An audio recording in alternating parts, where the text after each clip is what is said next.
México es un gran país, con un pasado milenario y una inmensa riqueza natural y cultural. El mexicano es un pueblo trabajador, con una larga tradición de lucha. En nuestros días, México vive una de las crisis más graves que le hayan ocurrido en su historia. Hoy en día existe un deterioro constante en lo económico, en la política, en la sociedad, en la cultura, el medio ambiente, la seguridad y la soberanía. El ingreso se ha concentrado como nunca en unos cuantos. Por ejemplo, los 9 multimillonarios más ricos de México acumularon en 2011 una fortuna de 124,000 millones de dólares. Eso representa 10% de la riqueza producida en el país.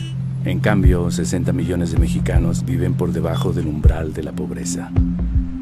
El descontento social y la insatisfacción ciudadana crecen cada día. A México le urge un cambio. Millones de hombres y mujeres trabajan en la transformación del país y para lograr que los ciudadanos se organicen para tomar en sus manos el destino de la nación. Con una historia como la de México, es difícil creer que 30 familias sean más poderosas que 107 millones de mexicanos.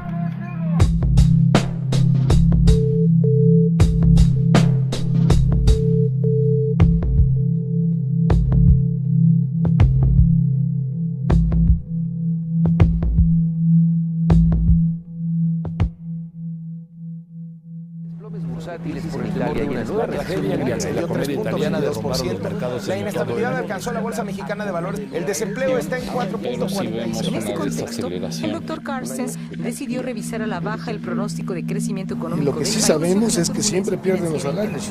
Trabajadores de Mexicana de Aviación exigen la reactivación de la aerolínea. A las afueras del estadio de Torreón. Dicen que la situación de México es cosa del destino. No hay empleo, no hay forma de cómo buscar la vida honradamente, por eso la gente se van en lo más fácil, por eso es que se vuelve todo muy difícil la situación.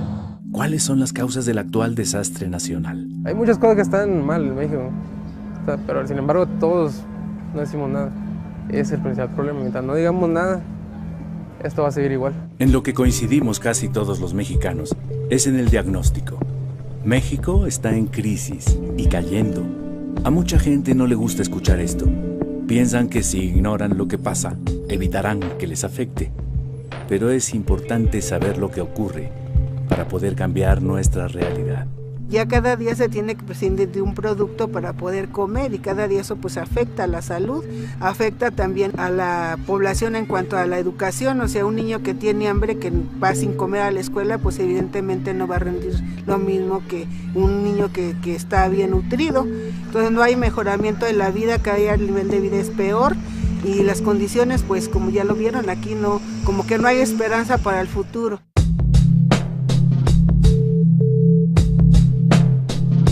Hace 30 años se impuso una manera de ver el mundo, en la cual los mercados resolverían todos los problemas.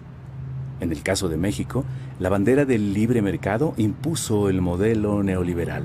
Desde entonces, a la sombra del poder político y del erario público, se amasaron grandes fortunas, sobre todo con la privatización de empresas públicas y de recursos naturales de la nación. No se justifica lo que está sucediendo, ¿no? El que haya tanta pobreza, el que haya tanto abandono, el que haya inseguridad, el que haya violencia. Yo antes pensaba que el problema de México tenía que ver con la desigualdad, desde luego, que es monstruosa, y con la corrupción. Un problema estructural más profundo que es un orden económico y una clase económicamente dominante dentro de este orden, que son los empresarios, no en general, porque hay empresarios que arriesgan su dinero, que hacen un trabajo productivo, sino a un sector en particular. Esta oligarquía que no solo gobierna, sino que también especula con el monopolio, que especula con la renta, que especula con la depredación del medio ambiente y con la sobreexplotación del trabajador. Esa gente que tiene el poder económico captura el poder político y el resultado fue esa gran concentración de ingreso y de poder. Me parece que ha sido un proceso de devaluación de la población. Se le ofreció a la burguesía mexicana el negocio de insertarse en la economía global. Y pues ese negocio consistía básicamente en vender petróleo, desde luego, vender turismo, una fuente de mano de obra más barata, pues para reducirle todas las condiciones laborales a los trabajadores de Estados Unidos. Este modelo que se empieza a aplicar en el mundo desde mediados de los 70 y se define que había que apostar por la privatización, que había que pensar en ayudar mucho a que los de arriba hicieran dinero, porque si había dinero arriba iba a permear. Para llegar a eso se tenía que entregarles a ellos, ¿no?, los bienes de las naciones, los bienes de los pueblos. ¿Qué tipo de riqueza es la que las instituciones han favorecido que se acumule? Y uno debiera pensar que esta riqueza no es precisamente la que se hace, diríamos, de manera honesta, produciendo y haciendo inversiones, sino la riqueza que se obtiene mediante los monopolios excluyentes. Vamos a ver, digamos, el Estado controló en México la banca completa y hoy el sistema financiero ha sido privatizado de nueva cuenta. El sistema financiero es la fuente de acumulación especulativa más grande de la humanidad entera. Estas grandes corporaciones económicas, legalmente, mediante reformas en el Código Fiscal, no es algo ilegal, tienen regímenes fiscales de excepción. Son regímenes fiscales que les permiten, por ejemplo, pagar menos impuestos sobre la renta que un profesionista liberal, que un médico, que un abogado, que un trabajador. No pagan en proporción a los beneficios que obtienen. Esa es una vía que les permite acumular riqueza. Han sido las prebendas, los apoyos ilegales, las leyes monopólicas, las concesiones fraudulentas, las que han construido el gran capital en este país. Se ha construido a la sombra del favor. La concesión para que tengas una televisión para toda tu vida, la utilización del Estado como el gran financiador de la riqueza privada y del gran capital y de la oligarquía. Este modelo avanza en su salvajismo, en su barbarie, de manera progresiva. Es decir, se empieza con las desincorporaciones, con las ventas de entidades de propiedad pública, se sigue con el saqueo descarado, se sigue con el contratismo que permite transferir muchos miles de millones de dólares de la propiedad pública a la privada. Un proceso de destrucción de una parte de lo que fue la industria nacional, ¿sí?, en el sector metalúrgico, en ferrocarriles, en bancos, en vías aéreas. Un proceso de privatización siempre además teñido por el estilo mexicano, abuso de poder, corrupción, ¿sí?, entregarle a herederos, primos, amigos, cuates, ¿no?, parte del negocio. Una de las cosas que han hecho crecer seriamente en México las lógicas delincuenciales fue la entrada en vigor del modelo neoliberal. Podríamos pensar que es una violación masiva de derechos humanos a la población rural y a la población indígena, porque atrás de esto está el intento de reapropiarse del 60% del territorio nacional en manos actualmente de campesinos para pasar a manos privadas. Todo el esquema legal está diseñado de tal suerte que se protejan, se defiendan estos grandes intereses económicos y mediáticos que promueven este modelo económico, moral, entre comillas, de individualismo posesivo, de acumulación de la riqueza, de desmantelamiento de la solidaridad y la cooperación, de las redes del tejido social que antes existían en nuestro país.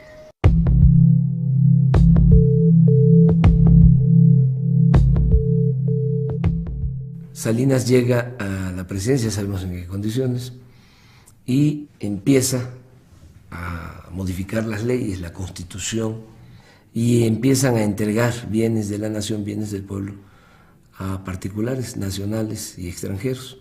Salinas impuso la agenda neoliberal, creó un grupo compacto con los beneficiarios del remate de los bienes públicos, quienes le ayudaron, económica y políticamente, a crear un poder transeccional. Vendieron Teléfonos de México, una empresa pública que tenía un gran potencial, que nos dijeron que estaba en quiebra y que resulta que un empresario lo compró por migajas y que utilizando la tecnología de Teléfonos de México de pronto se volvió el hombre más rico del mundo.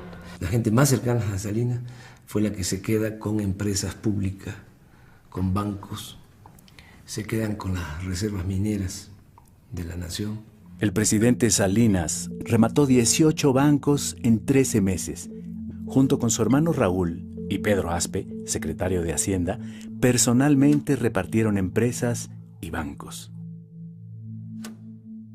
En solo 5 años, entre 1988 y 1993, fueron vendidas más de 1,000 empresas estatales y unidades industriales. Nosotros privatizamos los bancos, la compañía telefónica, las líneas aéreas, la siderurgia, las minas. Estamos ahora procediendo a privatizar los puertos, los aeropuertos. Salinas dio por terminado el reparto agrario. Promulgó la reforma al artículo 27 constitucional, aprobada por el Congreso, que legalizó la venta de tierras ejidales y comunales. Modificó la ley minera y desincorporó reservas nacionales. Autorizó concesiones a particulares nacionales y extranjeros para explotar las riquezas mineras de México. Y, por si no fuera suficiente, derogó el impuesto a la extracción. Se llevan todo y no dejan nada. Hay un dato que es revelador de lo que significó este saqueo.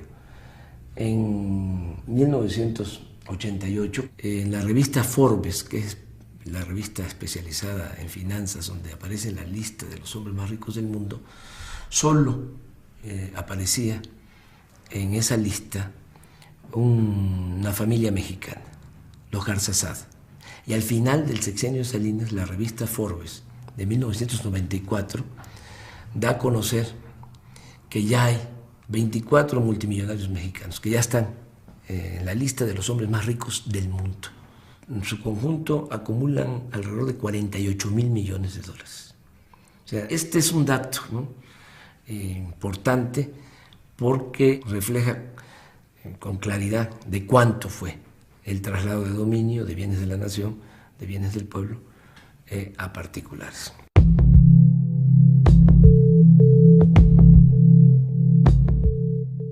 En diciembre de 1994, la crisis financiera internacional, la fuga de capitales y la devaluación del peso hicieron caer la economía mexicana 6.2%, como no había sucedido desde 1932. La primera decisión que tomó el presidente Zedillo fue rescatar a empresarios y banqueros con recursos públicos, olvidando a los deudores y a la gran mayoría de los mexicanos. Creó el Fondo Bancario de Protección al Ahorro, FOBAPROA. Se rescató básicamente a los grandes banqueros, a los grandes intereses económicos con recursos públicos, y ahí participó el Ejecutivo, o sea, Zedillo, y participó también la Cámara de Diputados, el Congreso de la Unión, avalando esa privatización de los beneficios y socialización de las pérdidas. El FOBAPROA es un barril sin fondo. Zedillo prometió que el rescate bancario costaría 180,000 millones de pesos.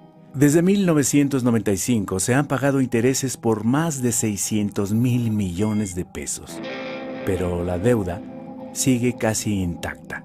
En 2010, el Instituto para el Ahorro Bancario tenía un adeudo de 1.300.000 millones de pesos. Este monto, se estima, solo podrá ser cubierto hasta dentro de 70 años. ¡Qué cosa más jodida!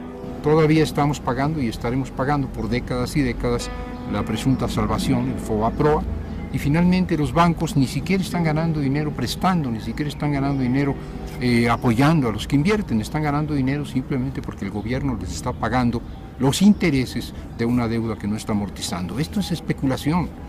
Ya sin deudas, los banqueros rescatados vendieron sus bancos a corporaciones extranjeras, obteniendo enormes utilidades. El rescate carretero pues es otro ejemplo, en donde también las empresas que habían participado en las licitaciones para construir carreteras son empresas que tienen números rojos, que no son solventes, y el Estado tiene que, de nuevo, con recursos públicos, salvar a esas empresas pues para que no lleguen a la bancarrota. o los ingenios azucareros también es otro ejemplo cómo se dio este proceso para salvar intereses económicos privados con recursos públicos. El gobierno de Zedillo terminó con 150 años de historia y regaló más de 24,000 kilómetros de vías de hierro. Zedillo se hace cargo de entregar los ferrocarriles a 4 empresas, sobre todo extranjeras. Con total descaro, al terminar su gobierno, Zedillo se fue a trabajar al Consejo de Administración de Union Pacific. Y en 2009 se integró al Consejo de Administración de Citigroup, dueño de Banamex, banco que él mismo rescató. Su ejemplo ha sido seguido por otros funcionarios. Adrián Layuz, director de Pemex con Zedillo, es consejero de la petrolera transnacional Schlumberger. Pedro Aspe, secretario de Hacienda con Salinas, es miembro del Consejo de Administración de Televisa, y Francisco Gil Díaz, subsecretario de Hacienda con Salinas y secretario con Fox, hoy se desempeña como director de Telefónica.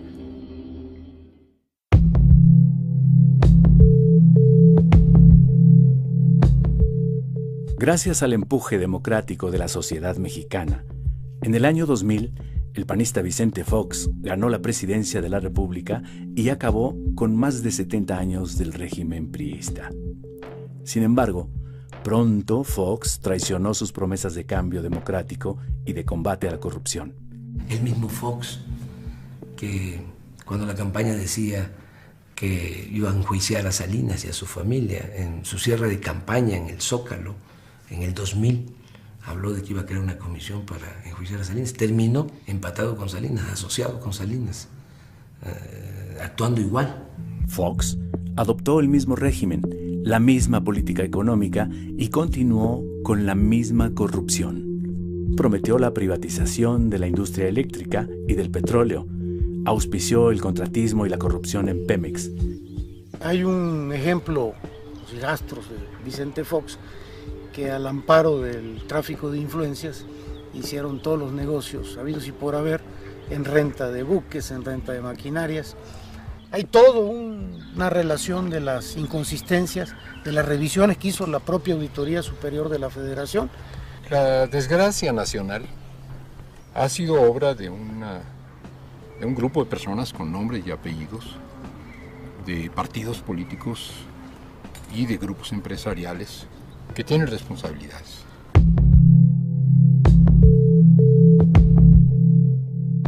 La oligarquía mexicana se hizo tan poderosa que se colocó por encima de las instituciones. Ellos son los que mandan el poder legislativo, en el poder judicial, en el poder ejecutivo, y tienen el control, que es lo que más les apoya para imponerse, de los medios de comunicación.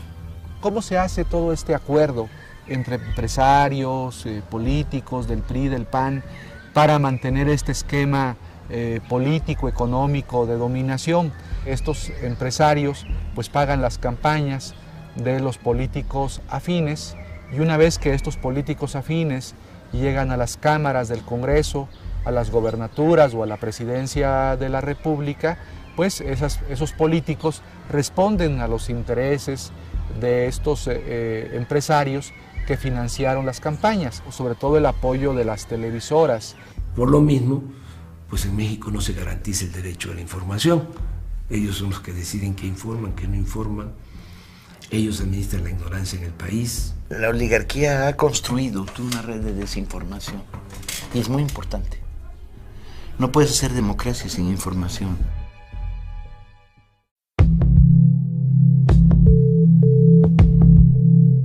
La economía de México no ha crecido prácticamente en 30 años. Se destruyó la planta productiva nacional y el campo, y se acabó con el estado de bienestar. Se olvidó que para que un país pueda crecer en forma sostenida, genere empleo, bienestar y condiciones que favorezcan la paz social, se requiere que el país produzca. El México rural ha quedado en la ruina. Nuestro país ha vivido en los últimos 30 años lo que yo llamo una guerra contra la agricultura campesina, contra los pequeños y medianos productores de nuestro país, para imponer un modelo de dependencia alimentaria, un modelo de alimentación chatarra, y un modelo de desigualdad, aumentando la pobreza y la malnutrición de nuestro país. Los tecnócratas redujeron los apoyos a los productores, eliminaron aranceles y permisos de importación, también la inversión pública destinada al sector agropecuario. Desmantelando la producción nacional, dándole la espalda a los campesinos mexicanos y generando una liberalización que solamente ha beneficiado a un puñado de grandes corporaciones agroalimentarias mexicanas y transnacionales. Los empresarios pequeños y medianos pues son los olvidados del sistema y sus intereses son sacrificados a los intereses de los grandes empresarios monopólicos que son los que controlan al gobierno. El sector energético nacional dejó de ser prioridad. Nos tardamos muchísimos años, décadas, en construir empresas mexicanas del Estado con una fuerza técnica muy importante, y en los últimos 20 años prácticamente lo han ido desmantelando poco a poco. A pesar de que constitucionalmente está prohibido, se permitió, digamos, entre comillas, la participación privada en la generación eléctrica. La industria petrolera nacional ha sido desmantelada. Todo se concentra en la venta de petróleo crudo al extranjero. México importa más de 40% de la gasolina que consume y 25% del gas que necesita. Eso provoca los altos precios en los energéticos que perjudican a los consumidores y productores. Las inversiones en Pemex no solo cada vez son de menor cuantía, sino que están mal dirigidas, con toda la intención no de producir más hidrocarburos, sino con la intención de hacer negocio con empresas particulares. A inicios de 2008 hay una iniciativa de Calderón de privatizar prácticamente todas las áreas del sector petrolero. Eso él le llamaba una reforma energética. Toda la cadena petrolera se quería privatizar. Viene un gran movimiento.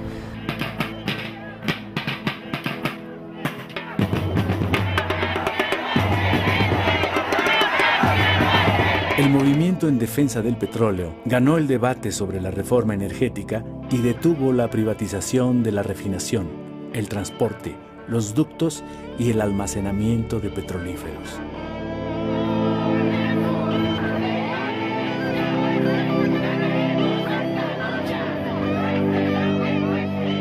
Aunque hay que decir que las luchas logran parar, pero el intento privatizador por parte de Calderón sigue. Están buscando a través de otras leyes como las asociaciones público-privadas privatizar los ductos o buscar un esquema de privatización de las refinerías. México tiene un gran tesoro escondido debajo del fondo del mar. Todo el cuento era de que necesitábamos a las empresas porque tenían mucho conocimiento para explotar en las aguas profundas. Bueno, los primeros contratos que sacan son en tierra y además una parte de la ganancia de esas empresas va a estar vinculada a la producción del petróleo, cosa que está claramente prohibida en la ley. El 80% de los pozos de producción y exploratorios se dan en la región norte y el 20% restante en la región sur y en las dos marinas, cuando que es en estas tres regiones donde se produce el 90% de los hidrocarburos. En la región norte está la zona de Burgos, la zona de Chicontepec, que ha sido una zona que, sobre todo en los últimos años, se ha destinado para darle contratos multimillonarios a empresas norteamericanas y empresas españolas, como Repsol, como Schulenberg, como Halliburton. Las industrias petroleras extranjeras, aquellas que el general Lázaro Cárdenas les pagó a través de la expropiación petrolera para que salieran de México, aquellas que fue el pueblo de México quien salió a las calles para defender la industria petrolera nacional, pues a esas las estamos volviendo a contratar. El sector eléctrico mexicano pues está desmantelando y las fuentes que suministran para generar electricidad son importadas. Y las tarifas eléctricas están por los cielos, en parte pues para favorecer a unas cuantas empresas que ni siquiera nacionales son, porque la mayoría son españolas y estadounidenses. Quien hace estos arreglos, estos enjuagues con estas empresas para comprarles maquinaria y equipo, es el brazo derecho del que era en ese momento el director de la Comisión Federal de Electricidad, Elías Ayub, y le pagan con un Ferrari, le pagan con un yate, le dan miles o cientos de miles de dólares. Se descubre en Estados Unidos el acto de corrupción culpan y multan a las empresas que se prestaron a esto, y en este país, en México, el grado de impunidad es extraordinario. La liquidación de Luz y Fuerza del Centro, ordenada por Calderón, dejó sin empleo a 44,000 electricistas y avanzó en la privatización de la industria eléctrica. Las empresas nacionales fueron, en la concepción de Cárdenas, el dinamo del desarrollo, era el motor que empujaba, que permitieron lanzar fuertes recursos para educación, salud, vivienda.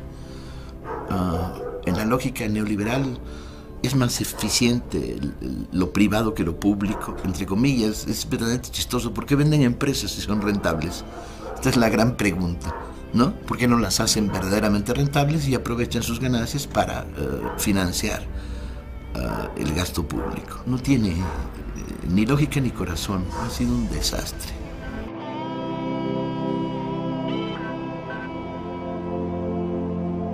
El neoliberalismo en México es sinónimo de saqueo, abandono y corrupción. Este proceso explica todos los fenómenos que vienen después. Explica, por ejemplo, las políticas de contención salarial. Explica el retiro gradual pero sostenido y sistemático de prestaciones laborales, de derechos, de servicios, de educación, de salud, de cultura. 7 de cada 10 mexicanos que trabajan ganan menos de 5,000 pesos mensuales, 3 salarios mínimos. Es la tercera parte del salario mínimo en Estados Unidos, que alcanza los 15,000 pesos mensuales. La política neoliberal ha creado una enorme desigualdad económica y social. Como el 80-90% del crecimiento del PIB se ha ido a el 1% de la población.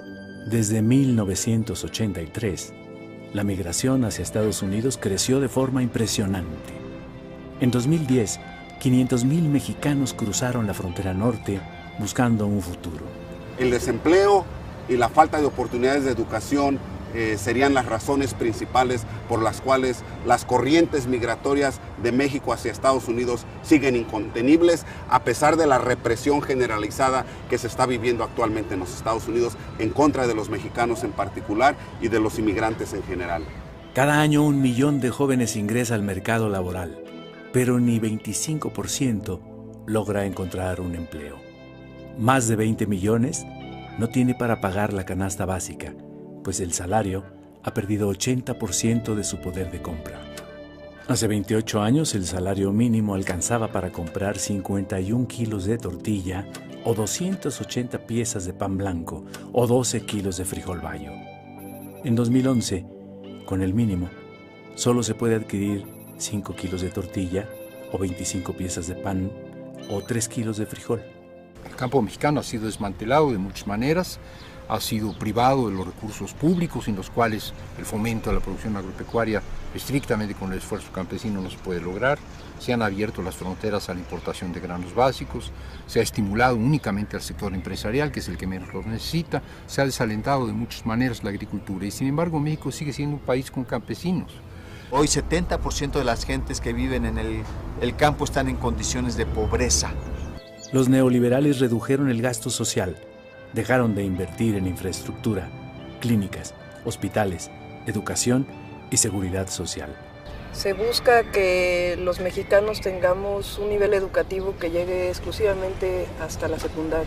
Mano de obra barata, que sirva a los intereses de los grandes países industrializados y que produzca a muy bajo costo. Hay millones de jóvenes que desean estudiar la educación media superior y que no pueden, sencillamente porque no hay espacios. Cuando los del PRI o del PAN, que han estado en el poder, hablan de reformas estructurales, son reformas para beneficiar a los grandes intereses económicos. Por ejemplo, cuando hablan de reforma laboral, ellos quieren una reforma laboral para disminuir los derechos de los trabajadores. Lo que hemos vivido en estos últimos aproximadamente 30 años es un doble despojo. Por un lado el despojo de lo público y por otro el despojo de lo social, el despojo de los sectores campesinos y destacadamente el despojo de pueblos indígenas. Un intento sistemático de volver a las condiciones del siglo XIX. Ni siquiera se puede comparar con el saqueo que hubo durante la colonia, porque para empezar eso les llevó 300 años, 3 siglos, y ahora han saqueado en 25 años. El PRI y el PAN en el Congreso han tomado juntos las decisiones que han perjudicado a la mayoría de los mexicanos.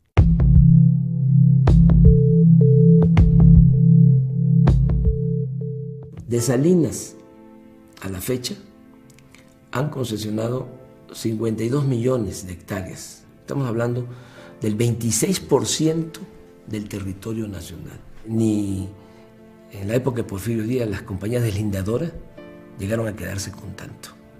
Empresas fundamentalmente extranjeras y muy poquitas, pero muy poderosas empresas mexicanas, ¿no?, que están metidas en el negocio de la minería.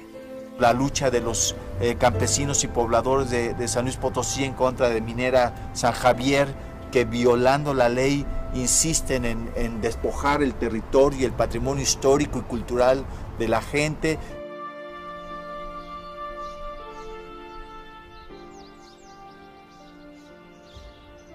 Viene la compañía minera San Javier y venden todos los lotes mineros, venden todas las concesiones.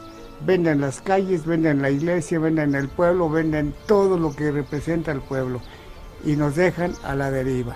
Formamos un grupo que en la actualidad se conoce como el FAO y ha llevado una lucha durante 15 años contra un proyecto minero que pues, todo el mundo conoce, el de Minera San Javier.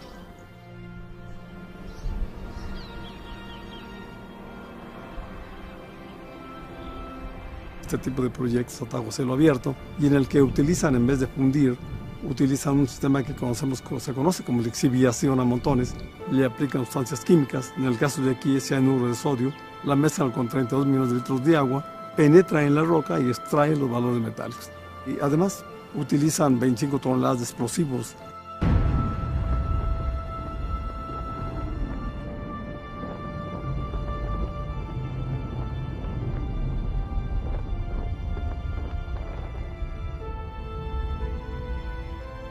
Ahí al fondo estuvo el Cerro de San Pedro, el cerro histórico que aparece en el escudo de armas de la ciudad de San Luis. Ya desapareció ese cerro. Va a quedar un cráter gigante en vez de esas montañas.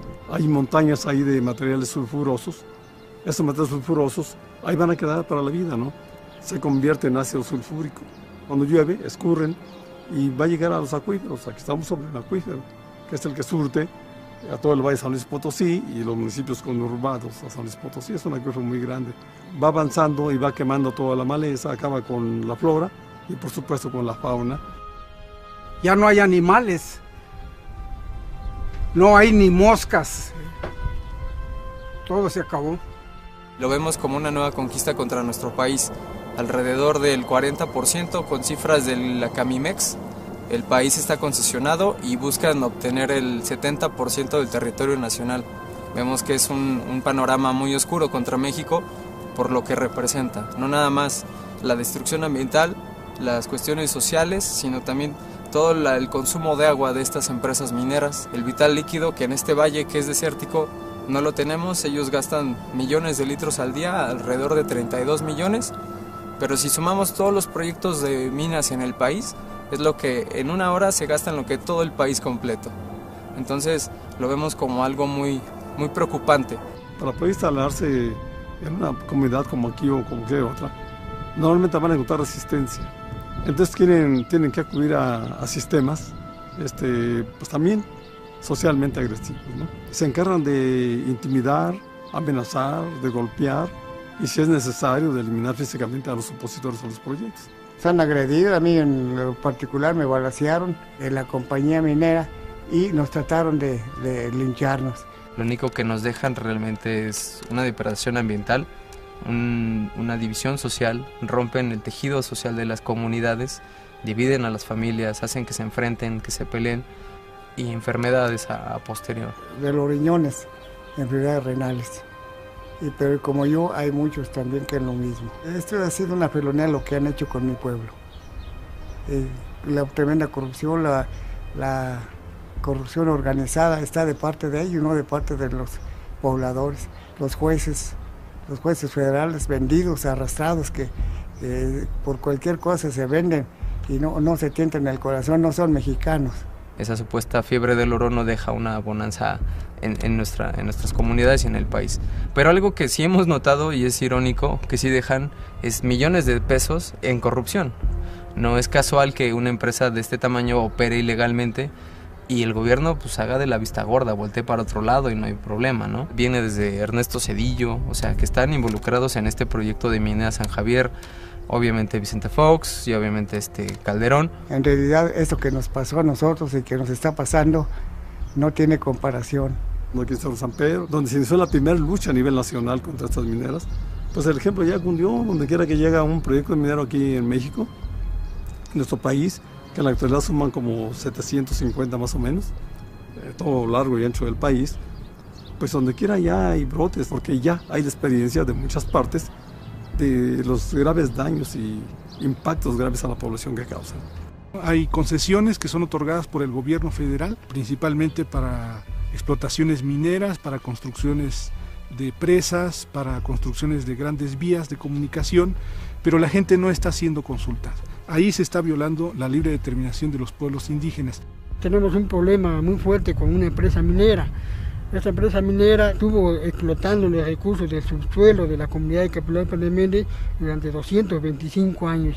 La empresa minera venía por abajo de la comunidad y usan dinamita, cartuchos, explosivos y toda el agua que hay en la superficie se va para abajo. Y hasta la fecha llevamos 14 veneros ya perdidos por completo, no hay agua. Lógicamente que la minera ha buscado estrategias para que se dividan los pueblos de la Sierra Juárez.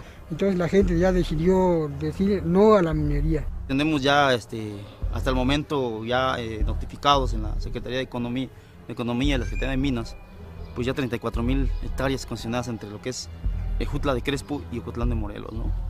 Todo está gobernado, manipulado y diseñado desde los asesores de la empresa minera Cuscatlán. San José Preso como municipio ha venido gestionando la posibilidad de poder tener una concesión para explorar y explotar un pozo profundo para el agua potable de la comunidad, la cual siempre ha sido negada bajo el argumento de que en la zona de valles centrales de Ocotlán no hay suficiente agua para poder hacer ese tipo de obras, ¿no? Sin embargo, a la empresa minera sí se le dan 5 concesiones para explotar pozos profundos en la zona. El gobierno federal ha concesionado hasta el 2058 las minas, ¿no? Sin tomar en cuenta a las autoridades de los pueblos, ¿no? Países como Canadá muy enriquecidos a costa de la pobreza de nuestros pueblos, a costa de nuestras vidas. A ellos no les interesa nuestras vidas, a ellos les interesa nada más el oro. El rechazo de millones de jóvenes, de millones de personas a la falta de oportunidades que ha generado el modelo neoliberal, que deja a millones de seres humanos sin empleo, sin oportunidades de educación, sin oportunidades de salud, los deja sin esperanza. El pueblo de México ha peleado y sigue peleando cotidianamente porque no le arranquen o no le acaben de arrancar los derechos, los espacios, los recursos por los cuales ha dado su vida, su trabajo y en algunas épocas han hecho revoluciones. México es un país que genera continua resistencia. Los ciudadanos no se callan, actúan bajo la forma de luchas constantes por todos lados, ¿sí? Luchas de resistencia. Y luego se expresó de una manera muy potente en 3 momentos. Se expresó en la insurrección electoral cardenista, se expresó en el alzamiento zapatista y se expresó en el movimiento López Obradorista.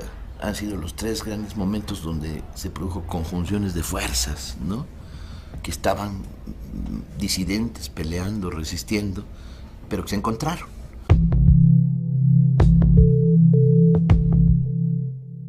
A principios de 2003, Fox permite el regreso de Carlos Salinas a México. Este reagrupa a empresarios, políticos y comunicadores que le debían favores. El objetivo principal de su estrategia fue evitar que Andrés Manuel López Obrador ganara las elecciones presidenciales de 2006. Las cúpulas empresariales financiaron la guerra sucia y la campaña de miedo contra López Obrador y el fraude electoral. Apostarle a algo distinto es retroceder. Defendamos lo que hemos logrado. Consejo Coordinador Empresarial. Está documentado que en las elecciones del 2006, Calderón negoció con diversos actores, empresarios, políticos, concretamente gobernadores. Manuel Espino declara en 2006 que 8 gobernadores pactaron con Calderón su apoyo. Entre esos 8 gobernadores está el de Puebla, Mario Marín, está el de Oaxaca, Ulises Ruiz, está el de Veracruz, Fidel Herrera, el de Sonora, Eduardo Burs, el de Nuevo León, González Parás, el de Tamaulipas, Hernández Flores, el de Durango. Vicente Fox admitió que cargó los dados a favor de Calderón. El Baester Gordillo pactó con Calderón para apoyarlo en la elección a cambio de la dirección de la Secretaría de Educación Pública, el ISSSTE y Lotería Nacional. Sí acordé con el presidente Calderón, sí lo hicimos de manera responsable y democrática, aceptando nuestras diferencias. El fraude electoral de 2006 se orquestó para evitar un verdadero cambio político y económico en México. Las elecciones de 2006 no fueron certeras, no fueron libres, no fueron transparentes, no fueron creíbles, porque hubo una distorsión de la voluntad popular que se expresó de muchas maneras, no solo en la manipulación de los sufragios, sino desde mucho antes con la abierta participación del Ejecutivo Federal en la conformación de la candidatura de Felipe Calderón. La negativa de Calderón al voto por voto, casilla por casilla, amparándose en la corrupta estructura del IFE, dominada por el Baester Gordillo, otra de las figuras negras en la historia de este país, daba cuenta de que algo, que era cierto, que no habían ganado. Yo soy de los que están plenamente convencidos de que Calderón no ganó las elecciones, de que las ganó López Obrador. La resistencia era obligada, decir, no, espérame, te vas a robar las elecciones, nos vas a quitar a los mexicanos el derecho a decidir. Creo que fue un gran momento para muchos y que consolidó una forma de disidencia y que fue sano y que expresó el sentir de un... Pero también creo que no acumulamos las suficientes fuerzas para detener el fraude. 2006 demostró que se requerían algunas cosas más. Una de ellas, por supuesto, es un nivel mínimo de organización social, organización popular, y un nivel también de conciencia más clara de cuáles son los grandes problemas nacionales.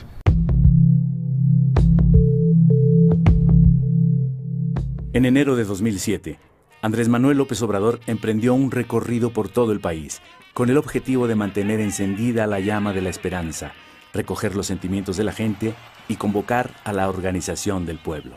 Esta conciencia de que somos un mosaico cultural diverso y que en este está nuestra fuerza, Andrés Manuel lo descubrió recorriendo el país a pie, en coche y en avión, saludando gente, mirándoles las caras, escuchando lenguas distintas, viendo paisajes distintos. El político y el mexicano, creo yo, que más a raíz conoce este país, más directamente, piel a piel, conoce al pueblo de México.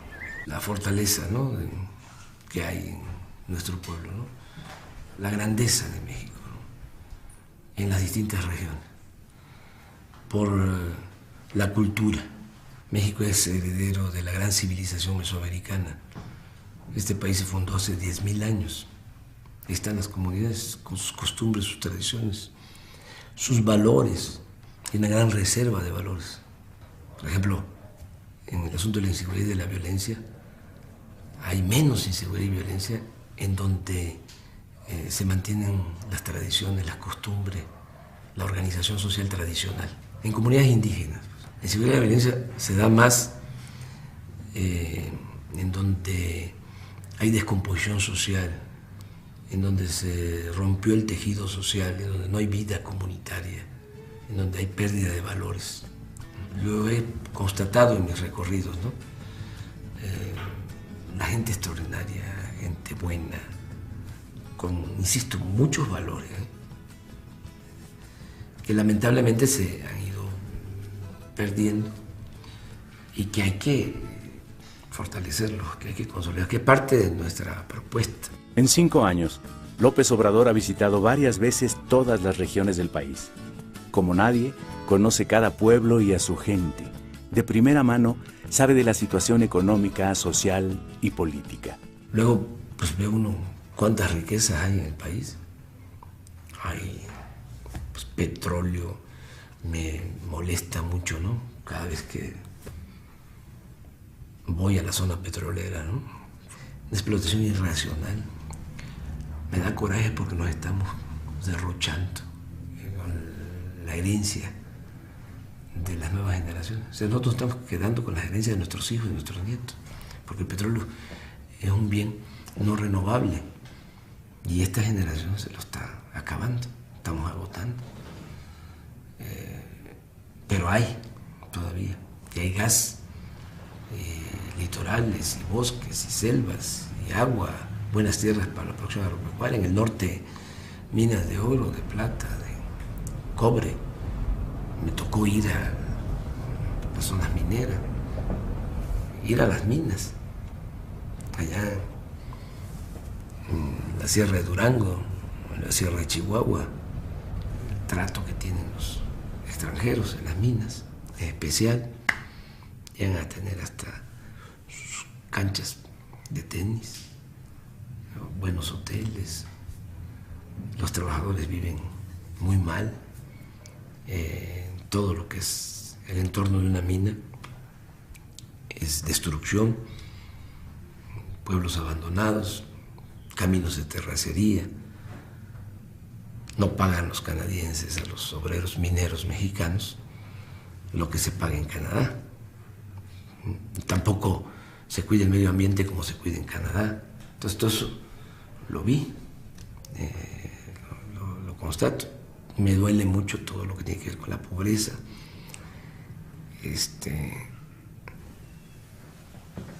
Mucha pobreza. Eso no hablamos mejor, pero es muy doloroso, ¿no? Porque hay mucha gente que no tiene ni para comer. Bueno, hay partes buenas, bueno, todo es bueno, pero tenemos un país con mucha belleza también. Ha sido para mí un privilegio, ¿no? El recorrer a ras de tierra todo el país, conocerlo muy bien.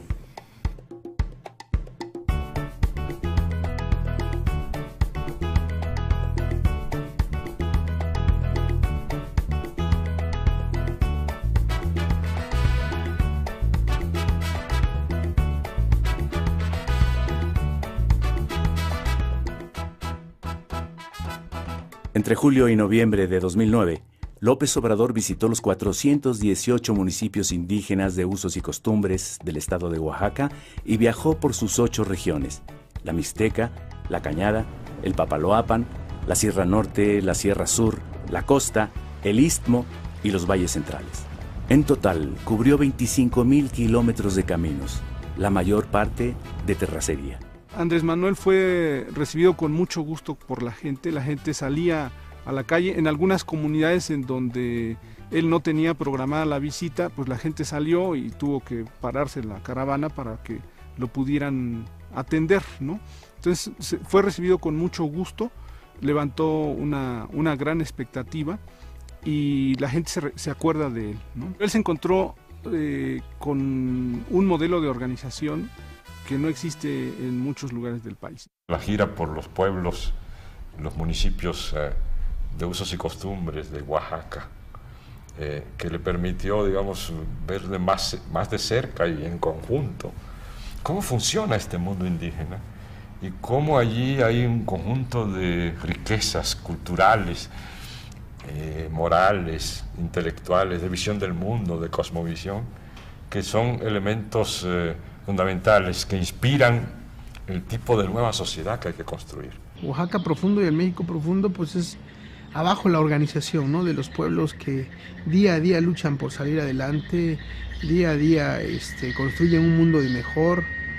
Desgraciadamente, con los cacicazgos que se han vivido, pues nada han podido hacer los pueblos, porque llegan y nos invaden, ¿no? Se llevan nuestros recursos naturales, vemos cómo talan nuestros bosques, ¿no? Sin embargo, poco a poco la gente ha despertado y ese México profundo empieza a despertar, ¿no? Desde el 95 a la fecha, digamos, en Oaxaca se pueden elegir a las autoridades municipales de las comunidades indígenas por un sistema que en la ley quedó denominado de usos y costumbres, ¿no? Son 418 municipios en el estado de Oaxaca. La asamblea nos elige a nosotros, ¿no? Y aquí en San Bartolo hay doble vuelta, se le puede llamar. Primero eligen una terna, luego una segunda terna, una tercera terna, y viene la segunda vuelta de las 3 ternas ganadoras para competir quién es su representante, ¿no? Y eso nos hace fuertes a todos, ¿no? A todos los que ocupamos el cargo de presidentes municipales, y bueno, el compromiso que hacemos ante el pueblo, ¿no? De mandar obedeciendo. La asamblea decide qué hacer con nuestros recursos, el bosque, el agua, el medio ambiente. Entonces participa toda la ciudadanía en la toma de decisiones de nuestra comunidad. Cuidando la naturaleza, cuidando el medio ambiente, cuidando eso que tenemos, que es la comunidad, la unidad de la comunidad, ¿no? La comunalidad es la tierra comunal, que en la comunidad de Guelatao nadie es propietario de sus tierras. Las podemos utilizar, pero no podemos decir que somos dueños y por lo tanto no las podemos vender. El propietario de la tierra es la comunidad en su conjunto. Otro elemento importante es el trabajo colectivo, ¿no? El trabajo que todos los ciudadanos de la comunidad aportan para que la comunidad pueda resolver los problemas más importantes que tenga. La mayor parte de las obras que ustedes ven aquí se han hecho por tequio, ¿no? Que es el trabajo desinteresado que otorga la comunidad. Los ciudadanos vamos y brindamos, limpiamos el mojo de agua, limpiamos los caminos, construimos las escuelas en su momento. Aquí hombres y mujeres trabajan, sí. Estamos acostumbrados, sí. Yo acostumbro a agarrar la coa, agarro herramienta. Sí, yo trabajo también como trabajan los hombres. Muy importante es la fiesta. La fiesta, aunque se venera a un santo patrón, a un santo católico, digamos, lo más importante de la fiesta es la posibilidad que te da de convivir con la gente de la comunidad, con gente de la comunidad que está afuera y regresa a la fiesta, con los vecinos de otras comunidades, y esto pues también fortalece los lazos de identidad entre la gente de la comunidad con las gentes de otras comunidades vecinas, ¿no? López Obrador encontró en Oaxaca a uno de los pueblos con mayor diversidad cultural. Conservan valores, costumbres, tradiciones comunitarias, lenguas y organización social, heredadas de la gran civilización mesoamericana. Yo creo que el licenciado Andrés Manuel tiene un buen aliado aquí en la región de la Sierra Juárez de Oaxaca. Y pues tenemos que seguir platicando con él para buscar cómo construir juntos este país. Hubieron muchos obstáculos por parte del exgobernador de bloquear con los presidentes municipales, inclusive algunos llegaban a cancelar las reuniones, decían que no iba a haber, pero llegábamos y la gente ahí estaba. Me tocó darle la bienvenida al licenciado López Obrador. Vino mucha gente, trajo bastante gente. No fue ninguna carreada, todos vinieron por su voluntad. En esa ocasión que visitó los pueblos de la sierra, yo lo recibí en este pueblo de Santiago, Jiacuí. La gente mayor se acercaba a él y lo abrazaban, las señoras le daban cosas de su región, ¿no? Que pan, en el caso de Quiechapa, por ejemplo, ahí lo recibieron muy bien, así con pan, con mezcalito y eso, ¿no? Y así en todas las regiones era ese trato. Andrés Manuel convive con el pueblo, comparte con el pueblo el pan y la sal, lo vimos en los recorridos, no solamente por este municipio, estuvo más de 2 horas en este municipio, escuchó a la gente, preguntó qué pensaban del país y se comprometió también, ¿no? Él dice, yo no vengo a prometer, sino vengo a comprometerme, ¿no? Y el pueblo lo siente como uno más de ellos, ¿no? Y es comprometido con la gente.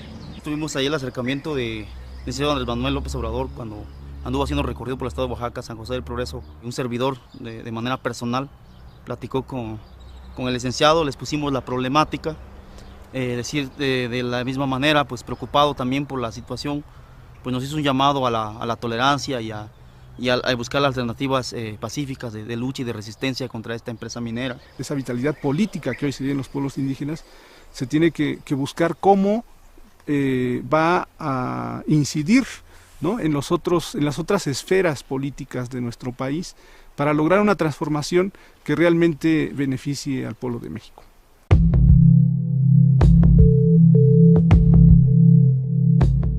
si no hay un cambio de régimen, no vamos a encontrar la salida, ni como pueblo ni como nación. De eso estoy convencido. O sea, si no hay un cambio verdadero, si no hay reformas en todos los órdenes de la vida pública, en lo económico, lo político, lo social, si no se fortalecen valores espirituales, morales, culturales, no hay salida. Al contrario, cada día va a estar peor la situación. Se va a seguir hundiendo el país. Lo que decía Juárez, ¿no? Justicia, no venganza. Sencillamente ya ellos ya no van a dominar en el país. La transformación de México no es la tarea de un solo hombre, es tarea de todo un pueblo. Tengo que ser realista.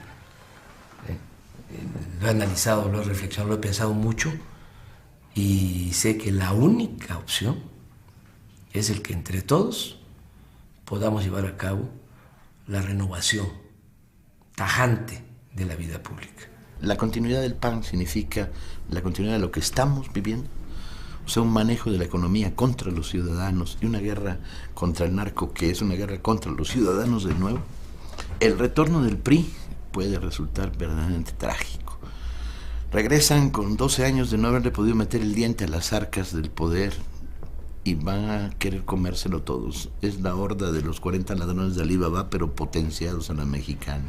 Como ya no les funciona el PAN, no les funciona Calderón, lo hacen a un lado y echaron a andar en una operación de recambio para hacernos creer de que si regresa el PRI van a mejorar las cosas en el país. Esa línea es Televisa, ¿no? Impulsando la candidatura de Peña Nieto. Que hay mucha gente que ya está creyendo de que si regresa el PRI las cosas van a mejorar. Esta crisis se gesta, se origina cuando el PRI dominaba.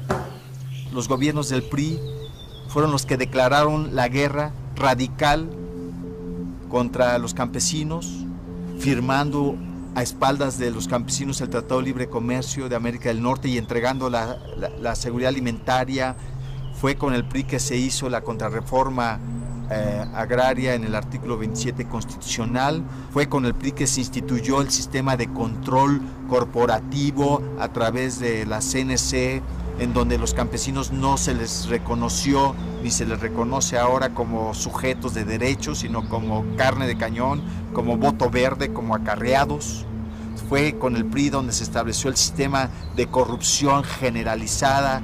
Así que para el campo de ninguna manera es opción el retorno del PRI al Ejecutivo Federal en el 2012.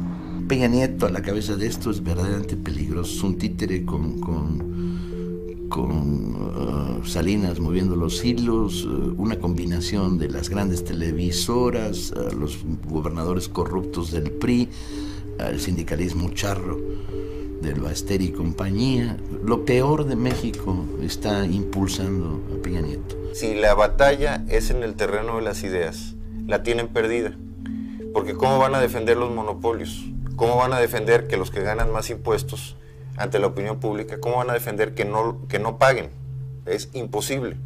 Entonces, su estrategia, que creo que tiene sentido, aunque es perversa, es, pues vamos a atacar al mensajero, porque al mensaje está muy difícil atacarlo. Nosotros tenemos en la institucionalidad secuestrada un campo de batalla irrenunciable entre la barbarie de la mafia y la civilización de una sociedad que se organiza en muchas expresiones y de muchas maneras día con día. Es importante seguir insistiendo en esta vía pacífica de cambio, de transformación, aunque sabemos que las instituciones electorales están cooptadas también por los intereses económicos y estos intereses del modelo neoliberal. Sabemos cómo actúa el IFE y el Tribunal Electoral y a quién responden estos consejeros y esos magistrados. A pesar de ello, pues la vía más adecuada es la vía pacífica. Es muy importante crear una cultura de la información por abajo y paralela, y ya no de contrainformación, sino de información, y volverlos a ellos la contrainformación. Ese trabajo es fundamental para la transformación del país. Hacer conciencia, que el pueblo tenga todos los elementos, que la gente tenga toda la información y pueda ser dueño y constructor de su propio destino. Es decir, cuando la gente internaliza de que hay opresores, ¿no? Y que debido a eso el pueblo no puede salir adelante como está sucediendo en el país, y sabe de que si se participa y si hay unidad de todos los que están en igualdad de circunstancias, es decir, todos los oprimidos, pues entonces se logra la liberación. Necesitamos cambiar el país, necesitamos proponernos objetivos grandes. No hay mexicano pequeño para los grandes objetivos que tenemos.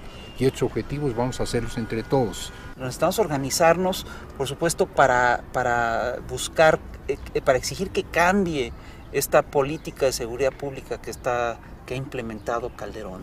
Es una política genocida. Necesitamos reconstruir la economía con nuestras formas de trabajo y de organización. Necesitamos reconstruir la confianza de unos con otros a través de restablecer los lazos solidarios. Yo creo que la mayor tarea en el cambio es que el cambio lo tenemos que hacer nosotros. En las circunstancias que se va a presentar en el 2012, lo que significa la elección presidencial, presentan condiciones muy favorables, que ahí logremos, ¿no?, el cambio, el inicio de la transformación de México, ¿no?, que se le gane en buena lid, en el terreno pacífico, a la mafia del poder. Morena se está organizando no solamente para el 2002, nos estamos organizando para transformar el país independientemente de lo que ocurra en el 2012. En Morena participamos de todas las clases sociales, de todas las corrientes del pensamiento, de todas las religiones, libres pensadores. Es un movimiento amplio, plural. Participan indígenas de todas las etnias, campesinos, pescadores, cooperativistas, obreros, trabajadores independientes. Participan maestros, estudiantes, profesionistas, integrantes de clases medias. Participan artesanos, artistas, intelectuales, comerciantes, empresarios, mujeres y hombres de buena voluntad. Yo tengo mucha confianza de que con Morena vamos a poder salvar al país, salvar a México. Cuando se promueve una iniciativa de organización como Morena, no te encuentres con individuos, te encuentras con familias, te encuentras con barrios, te encuentras con pueblos, te encuentras con ejidos, te encuentras con escuelas. Hay que hacer de esta organización una organización capaz de no solo preservar la colonia, el barrio, el pueblo, la fábrica, la escuela, sino de cambiar al país. Y esto es un movimiento mayor. Una aportación extraordinariamente importante del López Obrador es el descubrir cuál es la palanca pues para el cambio. Es una reserva moral, es una capacidad de confiar en nosotros mismos, de apoyarnos en nuestra propia historia, en nuestra propia experiencia, en nuestra propia identidad. Lo que no hagamos por nosotros y desde nuestras raíces no lo hará nadie, no hay recetas y en última instancia es nuestra historia la que nos puede inspirar. Creo que Andrés, a través del trabajo de construir a lo largo y ancho del país, Morena le ha dado forma a las necesidades de millones de mexicanos de mantenerse vivos, activos, en acción y en disidencia. Gente decente, honesta y luchadora. Y me parece muy positivo el fenómeno. Nosotros lo vemos día a día, cómo la gente se manifiesta ya a favor del Movimiento de Regeneración Nacional. Cada vez se suman más, y no solo gente de abajo, la gente del pueblo, los trabajadores, los obreros, los campesinos, sino que cada vez estamos observando clases medias, estamos observando empresarios y que están dispuestos a apoyar. Andrés Manuel López Obrador se ha reunido con más de 1000 empresarios, principalmente pequeños y medianos. Los empresarios salen en shock, un shock positivo, sobre la personalidad de Andrés Manuel, un agente de Estado, una gente que contesta sus preguntas con razonamientos muy sólidos. El cambio en México tiene que contar con la fuerza de todos los mexicanos, y nosotros en los Estados Unidos haremos lo que esté de nuestra parte para contribuir dentro de nuestras posibilidades. Queremos cultura para todos, educación para todos, trabajo para todos, para todas, pero lo queremos organizado de una manera distinta, con instituciones muy poderosas, pero fincadas en la capacidad de decisión que tiene el pueblo de México sobre cada uno de los aspectos de su vida. Andrés Manuel López Obrador es un dirigente muy singular, porque Creo que es un dirigente que se ha propuesto no concentrar el poder en sus manos, sino crear una concentración de poder en la sociedad. No se plantea la toma del poder por una persona, ni se plantea el ejercicio de la presidencia como un fin en sí, sino como un medio para transformar al país. Considero que hace falta establecer en México una verdadera democracia, cortar de tajo el saqueo, la corrupción, que haya patria para todos los mexicanos, patria para los humillados, patria para el pobre, que haya un gobierno del pueblo, para el pueblo, que distribuya con justicia las riquezas de la nación y que mejore las condiciones de vida, las condiciones de trabajo, que se recupere la tranquilidad y la felicidad de nuestro pueblo. México no puede ser país de unos cuantos. México es de todos. Es uno de los países con más recursos naturales del mundo y con mucha fuerza cultural. Y que sí es posible sacar adelante a México.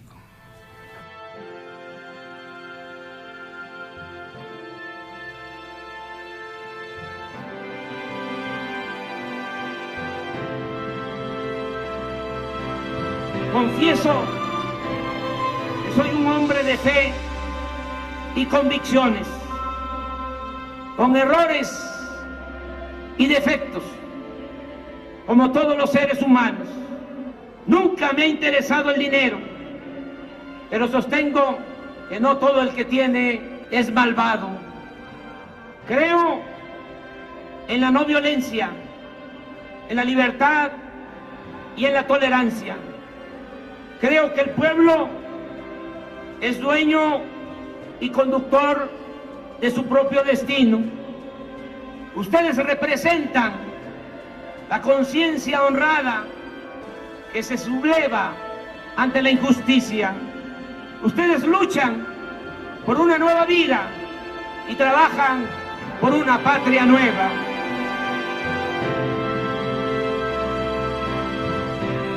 Si los mexicanos queremos, México cambiará y tendremos un país para todos.